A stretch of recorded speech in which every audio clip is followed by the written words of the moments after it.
Chelsea yaweka rekodi ya kuwa timu pekee yenye vikombe vyote barani Ulaya. Klabu ya Chelsea imeweka rekodi ya kuwa na makombe yote makubwa Ulaya baada ya siku ya jana kuichapa Real Betis ya nchini Hispania magoli 4-1 katika fainali ya UEFA Conference League iliyofanyika uwanja wa Stadio Miejski nchini Poland, na Chelsea kuibuka mabingwa wapya wa kombe hilo. Katika mchezo huo, Real Betis ndio ilikuwa timu ya kwanza kufunga goli mapema dakika ya 9 kupitia mchezaji wao Abdelsamad Ezaliu, huku Chelsea wakisawazisha dakika ya 65 kupitia Enzo Fernandez, na bao la pili la Chelsea likifungwa na Nicolas Jackson dakika 70, huku bao la tatu likifungwa na Jadon Sancho dakika 83, na aliyehitimisha kalamu ya magoli ni Moises Caicedo mnamo dakika ya 90. Mpaka sasa Chelsea ndio timu pekee barani Ulaya kumiliki vikombe vyote vinavyoshindaniwa katika bara hilo.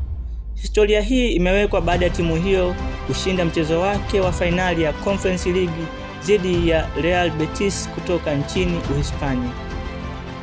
Vikombe walivyoshinda Chelsea ni pamoja na ubingwa wa ligi kuu ya Uingereza mara 6, ubingwa wa FA Cup mara 4, Carabao Cup mara 5, UEFA Champions League wakichukua mara 2,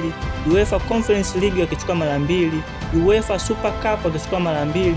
FIFA Club World Cup wakichukua mara 1, pamoja na UEFA Conference League wakichukua mara 1.